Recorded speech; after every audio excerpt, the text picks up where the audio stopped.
বরিশাল অঞ্চলে কাঙ্ক্ষিত শিল্প কারখানা গড়ে না ওঠার বিষয়ে আলোচনা করতে এই মুহূর্তে নগরের কালীবাড়ি রোডে আছেন সহকর্মী অপূর্ব অপু। তার সঙ্গে যুক্ত হচ্ছেন Barisal chamber of commerce and ইন্ডাস্ট্রিজের প্রেসিডেন্ট এবায়দুল হক চাঁদ। সরাসরি যাচ্ছি সেখানে।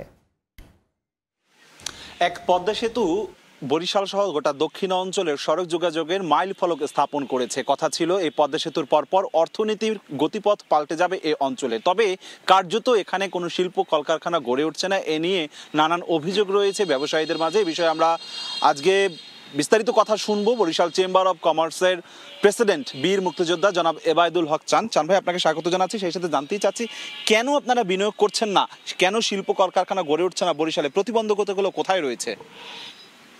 বিগত সরকারের সদিচ্ছার অভাব ছিল, তাদের মধ্যে এই বরিশালে কোনো শিল্প কারখানা গড়ে উঠুক সেই ব্যাপারে তারা কোনো সময় কোনো পদক্ষেপ নেয়নি। আমরা ভোলার গ্যাস বরিশাল সহ দক্ষিণ অঞ্চলে সরবরাহ করার জন্য দেড় দরবার করেছি। বরিশালের শুধু চেম্বার অফ কমার্স নয়, আপাময় জনগণ, সেই আমরা বাগেরহাট পর্যন্ত আমরা মিটিং করেছি। এদিকে মাদারীপুর, শরীয়তপুর সহ সমস্ত এলাকা আমরা মিটিং করেছি, কিন্তু আমরা গ্যাসটা পাই নাই।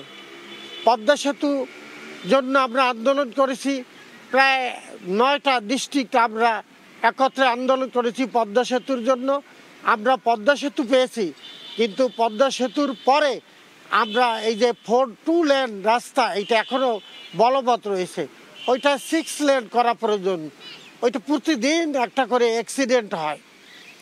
এই অ্যাক্সিডেন্টের ভয়তে অনেক মানুষ বিনিয়োগ করার জন্য চেষ্টা করে না বা চিন্তা করে না। এভাবেই অনেক কিছু আছে, যার জন্য আবার ব্যাংক সুদ এখন 12%। আমাদের দক্ষিণ অঞ্চলের আমাদের কৃষিভিত্তিক যদি কোনো শিল্প কারখানা গড়ে ওঠে তবে আমরা অনেক লাভবান হব।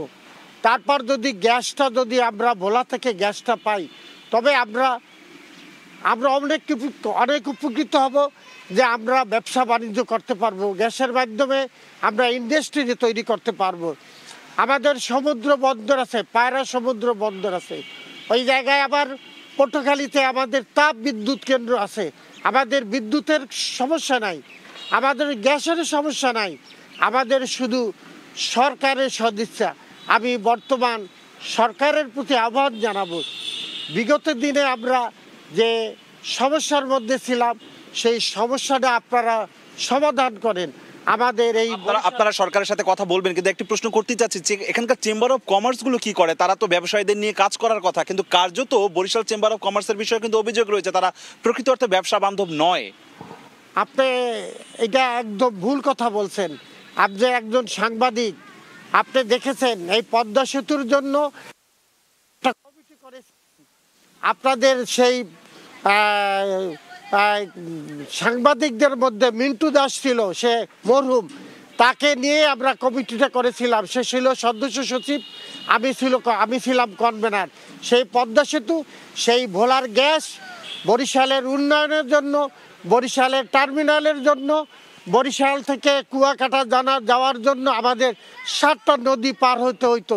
সেই নদীগুলো পার হওয়ার জন্য, ব্রিজ করার জন্য আমরা আন্দোলন করছি আপনাদেরকে নিয়ে। আপনারা আমাদেরকে চেম্বারকে দোষ দিতে পারেন না, সরকারের সদিচ্ছা ছিল না, এইটাই হচ্ছে মূল কথা।